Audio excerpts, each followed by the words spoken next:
Yes 10th class question number 8 and second part. देखो first part हम इसका prove कर चुके थे। कौन सा पार्ट था? O A square plus O B square plus O C square minus O D square minus O E square minus O F square is equal to A F square plus B D square plus C E square. ये part हम इसका first part prove कर चुके हैं, right बेटा। अब हमें second part prove करना है। सेकंड पार्ट के लिए हमें देखो A F B D and C E, A F B D and C वाली ट्राइंगल ले चुके थे। देखो ये और ये ट्राइंगल ले चुके थे। बची कौन सी? ये और ये वाली ट्राइंगल। और उसमें क्या क्या आता है? ए ई सी डी बी एफ, ए ई ये वाली ट्राइंगल, सी डी ये वाली ट्राइंगल एंड बी एफ। इन्हीं ट्राइंगल्स को उठाओ, राइट एंगल्ड ट्राइंगल्स हैं ये कौन सी ट्राइंगल्स हैं? हमारी राइट एंगल्ड ट्राइंगल्स हैं। इनमें पाइथागोरस थ्योरम अप्लाई कर दो। ऐसे समझ में आया? अगर आप इसमें पाइथागोरस थ्योरम अप्लाई कर रहे हो, कौन सी ट्राइंगल लेनी है? देखिए जरा, बी ओ एफ, इसमें पाइथागोरस अप्लाई करेंगे। 90 डिग्री के सामने हाइपोटेन्यूज है। O B square will be equal to O F plus F B square, right बेटा। फिर देखो ए ओ ई इसमें कौन सी है? पाइथागोरस थ्योरम लगा दीजिए। ये देखो, ये हमारा क्या है? राइट एंगल, इसके सामने वाला hypotenuse. O A square will be equal to O E plus A E square. ये देखो, ये कर दिया हमने। थर्ड है सी ओ डी, ये वाली ट्राइंगल ली हमने, तो ये हमारा 90 डिग्री और इसके सामने वाला है hypotenuse. C O square will be equal to O D square plus D C square, right बेटा। तो ये तीनों पाइथागोरस लगा दिए हैं और तीनों के तीनों रिजल्ट को ऐड कर दीजिए and we will be getting this result. इसकी वैल्यू आ जाएगी A E square plus C D square plus B F square की वैल्यू आ जाएगी। जो हमें डिजर्विंग है, जो हमें चाहिए है, उन सारी चीजों को हम यहाँ रख लेते हैं, बाकी को शिफ्ट कर देते हैं। O B square plus O A square plus O C square minus O F square minus O E square minus O D square will be equal to A E square plus B F square plus C D square. And ये आ गया result number 1, right. और जो result number 1 हम prove करते हैं, इसको या फिर 2 लिख लो, और रिजल्ट नंबर 1 पार्ट 1 से ही रिलेट हो जाएगा। ये हम प्रूव कर चुके हैं। इन दोनों के रिजल्ट सेम है, इसलिए देखो, ये इसकी LHS है, ये RHS है, और ये इसकी LHS है, ये RHS है। तो दोनों की RHS बराबर आ गई है। देखो, A E square B F square plus C D square is equal to A F square B D square plus C E square, right बेटा। ये रहा B D square C E square. तो देखो, ये बिल्कुल पार्ट इस part के same है। देखो, ओ के साथ में ए बी सी, ओ के साथ में A B C, and then O के साथ में ई एफ डी, ओ के साथ में ई एफ डी। यहाँ भी देखिए, ओ के साथ में ई एफ एंड डी। समझ में आया? ये इसका RHS और इसका RHS बराबर है, इसीलिए हमारा ये वाला रिजल्ट भी हो जाता है प्रूव। ए एफ स्क्वायर, देखो A F square B D square C E square A E square plus C D square plus B F square, बिल्कुल same. And we have proved the second result also. And this sum is very important, क्योंकि lengthy है, average बच्चे की reach का question है। So examiner is going to put this question in the exam 100%। Okay बेटा, तो आप इस क्वेश्चन को जरूर प्रिपेयर करें, बार करें। लेंथी है, एवरेज है, आसान है, बस कॉमन सेंस लग रही है, आपकी पाइथागोरस लग रही है। और उस पाइथागोरस को कैसे लगाना है, आपको जो रिजल्ट प्रूव करना है उसी की साइड्स को देखिए, उन्हीं ट्राइंगल को उठाइए एंड अप्लाई द पाइथागोरस। अब जो सेकंड रिजल्ट है, उसमें जो बची हुई ट्राइंगल है, उनसे एक रिजल्ट बनाना है। अब ये जो फर्स्ट का और जो रिजल्ट आया था सेकंड, उन दोनों से मिलाकर के उनकी RHS से हमारा बन जाता है फाइनल रिजल्ट, और ये हो जाता है प्रूव। ओके बेटा। Yes 10th class, now it is example number 14 on the page number 149 of your NCERT book, right बेटा। And it's a very important question, मैंने कह दिया। एंड समझ लो कि certainly this question is coming in the exam. Okay, so be prepared with this question. O is any point inside a rectangle. ये rectangle ABCD given है, O एक point given है, and prove that, फिर कहता है कि prove करो OB square plus OD square is equal to OA square plus OC square। ये prove करना है हमने। तो इसके लिए सबसे पहली बात तो OA, OB, OD and OC को हम ज्वाइन कर देंगे। फिर हमें एक line parallel to AD and BC हम एक लाइन ड्रॉ कर देंगे पैरेलल। ओके बेटा, तो PQ is parallel to AD and PQ is parallel to BC also. P lies on AB and it is perpendicular to it, and Q lies on DC and OQ is perpendicular to DC. Okay beta, and now angle B तो आपको पता ही है rectangle का है, ये दोनों angle 90 degree के होते हैं, और फिर ये भी हमारे जो है परपेंडिकुलर, इसलिए 90 डिग्री हो गई। अब देखो जरा, ये देखो ध्यान से, ये पूरा एंगल B ये है हमारा 90 डिग्री। ऐसा मत सोचना कि ये भी 90 और ये भी 90 कैसे हो गया, ये अंदर का 45 रहेगा ना। तो देखो बेटा, ये हमारी बातें हैं जो गिवन है। अब देखो ये रेक्टेंगल बन गई कौन सी, BPQC रेक्टेंगल बन गई, एंड APDQ भी रेक्टेंगल बन गई, है ना। और ये जब रेक्टेंगल बन गई तो देखो जरा, अब हम क्या करने वाले हैं, पहले ये ट्रायंगल और ये ट्रायंगल उठाएंगे। क्यों? क्योंकि OB आ रहा है, OD आ रहा है, ये ट्रायंगल और ये ट्रायंगल उठा लीजिए, OPB एंड OQD। राइट बेटा, पहले मैं इनको इरेज कर रही हूँ ताकि आप कंफ्यूज ना हो। कौन कौन सी ट्रायंगल लेंगे, दिस एंड दिस। OPB में जब हम लगा रहे हैं तो OB square will be equal to OP plus PB square. जब हम OQD में लगाएंगे, OD square will be equal to OQ square plus DQ square. अब इन दोनों रिजल्ट को ऐड कर देंगे, OB square plus OD square will be equal to OP square plus PB square plus OQ square plus DQ square. Result को A नाम दे दो। Right बेटा, ये फर्स्ट था, ये सेकंड था, दोनों को जोड़ा तो रिजल्ट A निकला। अब हम कौन सी ट्रायंगल लेंगे, अब हम लेंगे जिसमें OA और OC आ रहा है। OA ये वाली ट्रायंगल एंड OC ये वाली ट्रायंगल, देखो ये OC आ रहा है।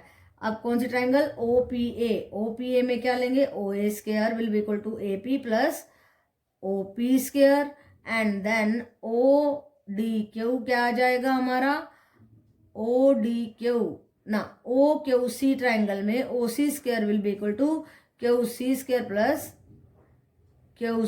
Plus OQ square.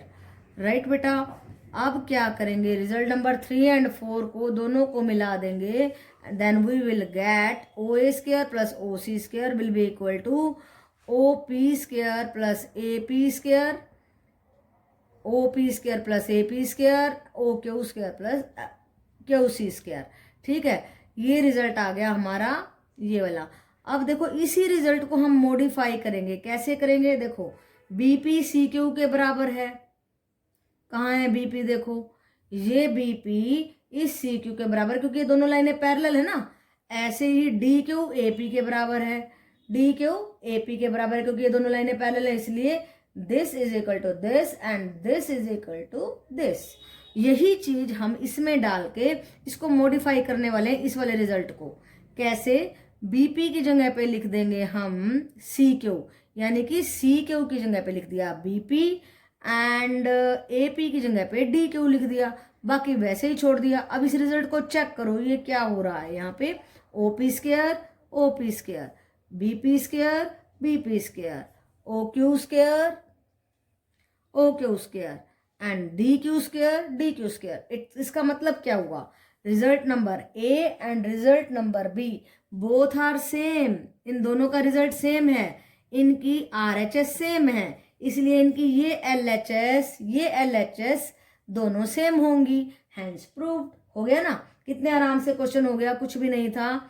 लेकिन अगर हमें अंडरस्टैंडिंग नहीं होती है, अगर हम नहीं समझते हैं कि क्या करें, सबसे पहले टू प्रूव को पकड़ो।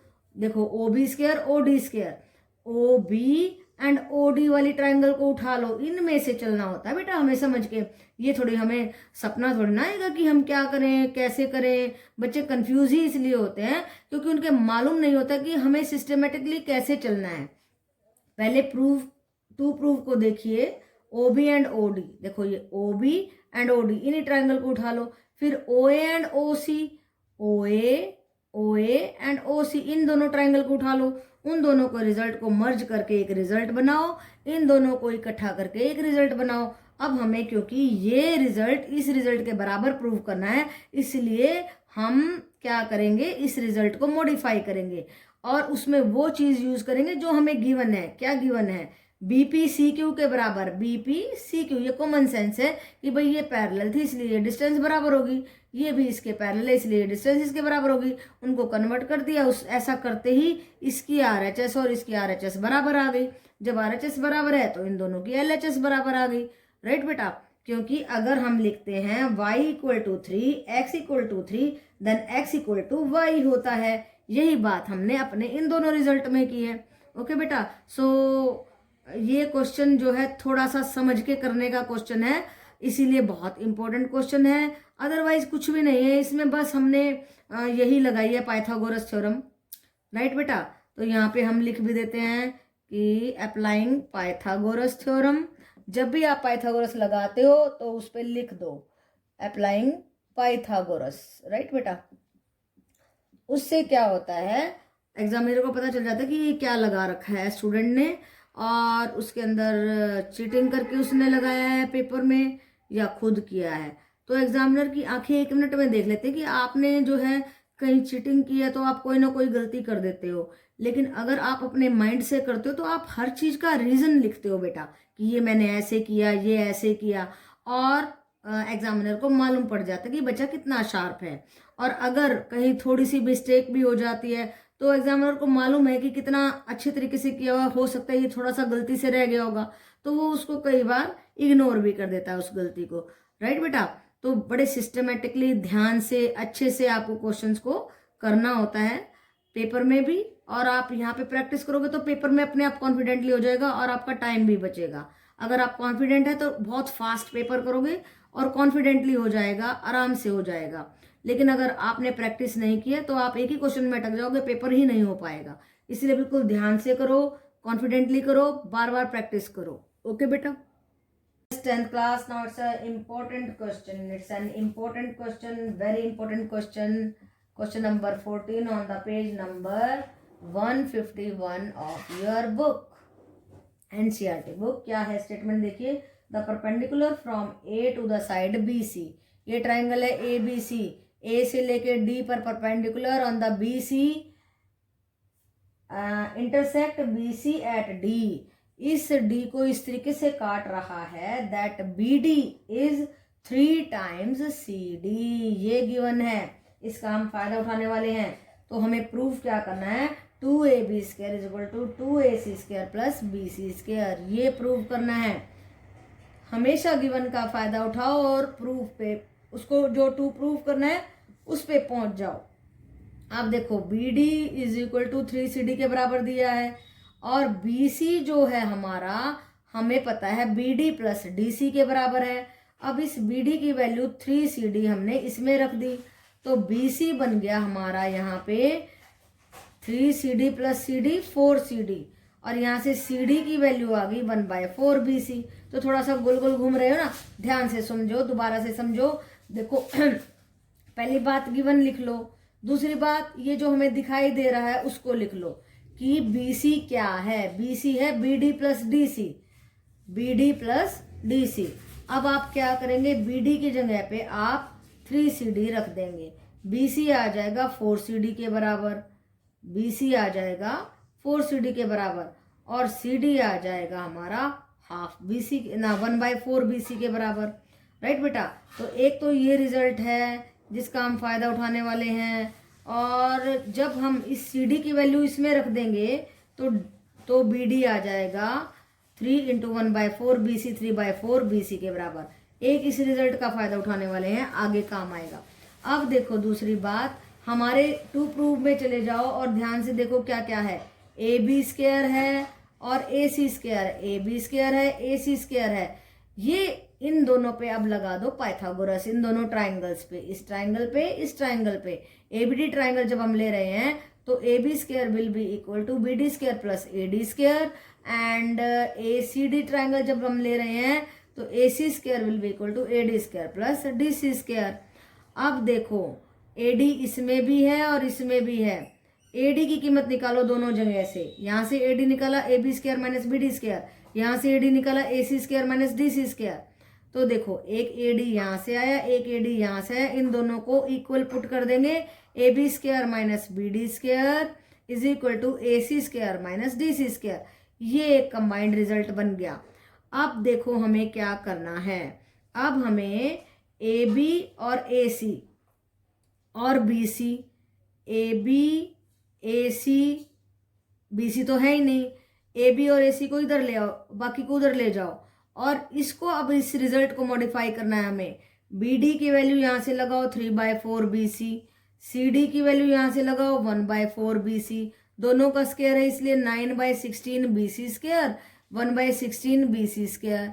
अब इसको आप सब्ट्रैक्ट कर देंगे तो 8/16 BC square means 1/2 BC square. इस 2 को उधर ले जाओ, 2AB square minus 2AC square will be equal to BC square, and we will get the result 2AB square will be equal to BC square plus 2AC square। देखो ये आ गया result, यही हमें प्रूव करना था। 2AB square 2AB square 2AC square 2AC square plus BC square plus BC square।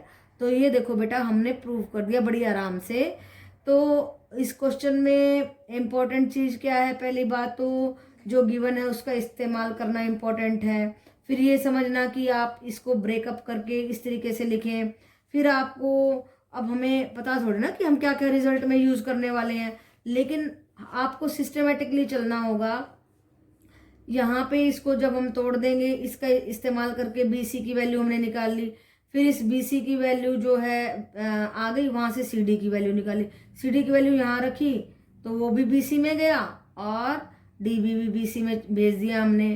ये जो है CD की वैल्यू यहाँ रख के, तो ये इतना पोर्शन को समझना बहुत ज़रूरी है बेटा, क्योंकि यही वैल्यूज़ तो हम यहाँ पे लगाएंगे ना, और इसी में आप चक्कर खा सकते हो कि ये क्या करें, बार बार ये क्यों कर रहे हैं, किस लिए कर रहे हैं। तो बेटा बस थोड़ा सा समझ लो कि ये जो गिवन है इसको आपने लिखना है, फिर इस रिजल्ट को लिखना है, फिर आपने इसका इस्तेमाल इसमें करना है, फिर BC की वैल्यू 4 CD के बराबर आ जाएगी, फिर आपने इस CD की वैल्यू निकाल करके इसमें रखनी है। ठीक है बेटा, तो BD की वैल्यू आ जाएगी 3/4 BC और CD की वैल्यू भी आ जाएगी BC की टर्म में। देखो ये दोनों वैल्यू BC की टर्म में आ गई हैं। ठीक है, इसको इतना ही छोड़ देना है। फिर बहुत आसान बात है, कोई मुश्किल बात नहीं है। टू प्रूव में चले जाओ, AB को देखो, AC को देखो, दोनों राइट एंगल ट्रायंगल को उठा लो, रिजल्ट लगा दो, और जो जो हमारे टू प्रूव में AB और AC, यहाँ से AD की वैल्यू निकालो पहले तो दोनों जगह से, क्योंकि सेम सेम रिजल्ट हो जाएगा। फिर AB और AC को एक साइड में कर लो। देखो ये जो रिजल्ट आया ना कंबाइंड, इसमें से AB और AC को एक साइड में कर लिया, बाकी को उधर भेज दिया। अब देखो BD एंड CD। अब देखो यही बात है कि आपको कैसे पता चलेगा कि हम इनकी वैल्यू पहले निकाल के रखें। तो इसको सिस्टमेटिकली यूं ही करना होगा आपको, बाद में ये चीज़ें हमारे काम आती हैं। तो आपको सिस्टमेटिकली ये सारी वैल्यूज़ को निकाल के रखना होगा। BC की टर्म में निकालना है CD को और BD को। राइट बेटा, तो हमने CD और BD की वैल्यूज़ लगा दी, सॉल्व कर दिया, हमारा रिजल्ट प्रूव हो गया। बस इतने से पोर्शन को समझने की बहुत ज़रूरत है, ये आप आराम से कर लोगे। तो बार बार करने से, प्रैक्टिस करने से ये पोर्शन समझ में आएगा, और अगर आप नहीं करोगे तो फॉरगेटिंग हो जाएगी बेटा, और बहुत गड़बड़ हो सकती है। Okay, yes 10th class, now let us see question number 15। और क्वेश्चन नंबर 15 में क्या पूछा गया? In an equilateral triangle ABC, हमारे को ट्राइंगल दी हुई है, D is a point on BC। D इस तरीके से पॉइंट है कि BD is 1/3 of BC। Prove that 9AD square is equal to 7AB square. ये प्रूव करना है हमारे को। तो गिवन का फायदा उठाएंगे। BD is equal to 1/3 BC के बराबर है। AE परपेंडिकुलर टू BC है। अब हम ज्वाइन कर देंगे AD को। अब दो ट्राइंगल उठाते हैं AEB एंड AEC। उसमें हमारा ये साइड के बराबर है, and this angle is equal to this angle, this angle is equal to this angle, and this side is common. So दोनों ट्राइंगल्स कॉन्ग्रुएंट हैं। और देखो बेटा क्या हमने इसका क्या फ़ायदा उठाने वाले हैं हम, कॉन्ग्रुएंट होने से। तो वैसे भी ये देखो, अब आगे क्या करते हैं, BD is equal to 1/3 BC, ये गिवन था हमारे को। और जो DC है हमारा 2/3 BC। कैसे आया DC, कैसे आया? देखो DC को क्या लिख सकते हैं, BC minus BD, BC minus BD लिख दिया और BD की जगह पे 1/3 BC लिख दिया। इसको सॉल्व किया तो 2/3 BC के बराबर आ गया। ये रिजल्ट बहुत जरूरी है। अब BE हाफ ऑफ BC है, EC भी हाफ ऑफ BC है, C 60 डिग्री है। अब ये जो हमारी ADC है ये एक्यूट एंगल्ड ट्राइंगल है। जब ये एक्यूट एंगल ट्राइंगल होती है तो इस रिजल्ट को याद रखना बहुत जरूरी होता है। तो वो रिजल्ट क्या है? वो रिजल्ट है हमारा AC square AD square. This AD square is equal to AC square plus DC square minus 2DC into EC। ये रिजल्ट आपको याद रखना है क्योंकि ये एक्यूट एंगल्ड ट्राइंगल है, उस पर ये रिजल्ट आपको जरूर याद रखना होगा। कैसे रखेंगे? दिस का स्क्वायर प्लस दिस का square minus 2DC into EC। इस रिजल्ट को ऐसे ही याद रखना है, दिस का स्क्वायर प्लस दिस का square minus 2DC into EC। अब इन सब की वैल्यूज इसमें लगा देंगे। AC square is equal to DC की जगह पे लगाया 2/3 BC, 4/9 BC स्क्वायर आ गया। फिर DC की जगह पे लगाया वही 2/3 BC, ये आया हमारा माइनस ये कंबाइन करके आएगा देखो। फिर EC की जगह पे हमने लगाया 1/2 BC, सारे को कंबाइन कर देंगे, 2 दूनी 4, 3 2 6 BC स्क्वायर आ गया। अब देखो ये सारी भुजाएं बराबर है, AB equal to AC equal to BC, इन सबको AB में कन्वर्ट कर देंगे हम और फिर एलसीएम लेंगे तो क्या आएगा? 9 + 4 - 2 की बजाय क्या आ जाएगा? 3 3 9 2 6। तो इसको जब घटाएंगे तो 7/9 AB स्क्वायर आ जाएगा। इस 9 को हम उधर ले जाएंगे, 9 AB square is equal to 7 AB square. तो बेटा क्वेश्चन सिंपल था, बस बात ये है कि आप इस रिजल्ट में से ये सारे रिजल्ट निकालें। और एक ये चीज, ये रिजल्ट बहुत जरूरी है याद रखने इस क्वेश्चन के लिए, इस पे मैं स्टार लगा रही हूँ कि जब भी कोई एक्यूट एंगल ट्राइंगल होती है तो उसमें AD का square plus is equal to AC का स्क्वायर प्लस DC का square minus 2DC into EC के बराबर होता है। ये रिजल्ट में ये सारी वैल्यूज पुट करनी है और हम प्रूव कर डालेंगे इसको बड़े आराम से। ओके बेटा, 10th क्लास देखिए क्वेश्चन नंबर 16 और उसमें क्या पूछा गया है? इन इक्विलेटरल ट्राइंगल, ये इक्विलेटरल ट्राइंगल है ABC, it is given that ये इक्विलेटरल ट्राइंगल है, prove that 3 times the square of one side, 3 times इस AB का 3 टाइम्स, इस AB के स्क्वायर का 3 times, 3 times AB square 3 times the square of the one side of this triangle is equal to 4 times the square of its altitude। Right बेटा, ये prove करना है, यानी कि 3 times AB square is equal to 4 times AD square, ये prove करना है। तो देखो सबसे पहली बात, हम इस भुजा को इसके बराबर प्रूव करने वाले हैं। जब भी परपेंडिकुलर होता है तो हम उसको बराबर लिख देते हैं, लेकिन अभी प्रूव कर रहे हैं। ये कॉमन है, ये एंगल बराबर है और ये देखो ये दोनों साइड भी बराबर है इक्विलेटरल ट्राइंगल में। तो हमारी ये जो दोनों साइड्स हैं ये बराबर आ गई, ट्राइंगल कॉन्ग्रुएंट हो जाएंगी और कॉन्ग्रुएंट होते ही AB AC के बराबर, देखो ये एंगल इस एंगल के बराबर है, ये साइड इस साइड के बराबर है, ये साइड कॉमन है। तो साइड साइड एंगल की प्रॉपर्टी से both the triangles are congruent, और कॉन्ग्रुएंट होते ही BD इक्वल टू BC के बराबर आ गया and BD is half of BC आ गया, ये रिजल्ट आ गया। अब हम क्या करेंगे? ADB ये वाली ट्राइंगल उठा लेते हैं जिसमें कि 90 डिग्री है, पाइथागोरस अप्लाई कर देते हैं। कौन सी थ्योरम अप्लाई कर रहे हैं? सारे के 6.5 में हमने पाइथागोरस ही अप्लाई की है। AB square is equal to AD square plus BD square. अब AD square is equal to BD की वैल्यू लगा दीजिए हाफ BC, ये आ गया 1/4 BC स्क्वायर।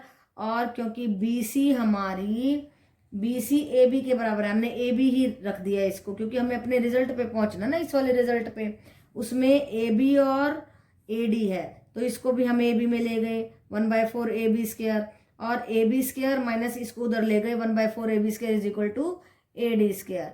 ठीक है बेटा, अब एलसीएम लेंगे 4AB square minus AB square by 4 is equal to AD square, ये आ गया 3AB square by 4 is equal to AD square, 4 को उधर ले गए 3AB square is equal to 4AD square. तो हमने प्रूव कर दिया 3 times the square of the one side of that triangle is equal to 4 times the square of its altitude, ये हमने प्रूव कर दिया। तो बड़े आराम से प्रूव हो गया। पहले इन दोनों ट्रायंगल को कॉन्ग्रुएंट करो, इस साइड को इस साइड के बराबर लिखो, फिर BD को इसका हाफ लिखो और इस ट्रायंगल में आप लगा दीजिए पाइथागोरस और वैल्यूज को पुट कर दीजिए और पहुंच जाइए अपने रिजल्ट पर। ओके बेटा। Yes, 10th class. Now let us see the last question of this exercise. Question number 17. Take the correct answer and justify in the triangle ABC. AB दिया हमें 6√3 एंड AC दिया है 12 और देखिए क्या दिया है, BC दिया है 6। अब ये कहता है एंगल A और एंगल B को फाइंड आउट कीजिए और अपने आंसर को भी जस्टिफाई कीजिए। अब देखो जरा ध्यान से, एंगल B को फाइंड आउट करना है। अगर ये 90 डिग्री का होना है तो हमें क्या करना होगा, हमें करना होगा कि आप दिस प्लस दिस का जो है, अगर हम इसका और इसका स्क्वायर का सम निकालेंगे तो वो थर्ड साइड के बराबर आना चाहिए। तो हमने क्या किया, AB² प्लस AC² निकाल के देखा, दैट इज 6² प्लस 6 इंटू √3 का स्क्वायर किया, 36 plus 36 into 3, 36 plus 108 and that comes out to be 144। That is the square of AC। तो दिस का स्क्वायर प्लस दिस का स्क्वायर आया इसके स्क्वायर के बराबर, तो पाइथागोरस हो गई प्रूव। सो प्रूव्ड क्या, पाइथागोरस। और पाइथागोरस थ्योरम प्रूव होते ही एंगल B जो आ गया हमारा 90 डिग्री, ये हमने अपने आंसर को जस्टिफाई भी कर दिया। अब देखो D is the mid point, तो ये 6, ये भी 6 हो जाएगा। अब आपको मालूम है जब D जो है हाइपोटेन्यूज पे D जब मिड पॉइंट होता है तो उसकी डिस्टेंस B से भी इससे भी सेम होती है, ये भी 6 और ये भी 6। अब देखो ये भी 6, ये भी 6, ये भी 6, ये कौन सी ट्राइंगल बन गई, इक्विलेटरल ट्राइंगल बन गई। इक्विलेटरल ट्राइंगल होते ही ये एंगल हो गया 60 डिग्री का। अब देखो ये 90 प्रूव कर दिया था हमने, 90 डिग्री, राइट। ये 60 हो गया, 90 to 60 को जोड़ेंगे तो 150 आया और 180 में से 150 को घटा दिया तो 30 डिग्री आया। एंगल सम प्रॉपर्टी लगा दी ना हमने, तो ये 60 आया, ये 90 था, 90 और 60 150 होते हैं, 180 में से घटाएंगे तो ये थर्ड एंगल आ जाएगा जो कि 30 डिग्री आया। अब एंगल A आया 30 डिग्री, एंगल B आया 90 degree. So option C is correct. कौन सी ऑप्शन करेक्ट हुई, ऑप्शन C। ओके बेटा।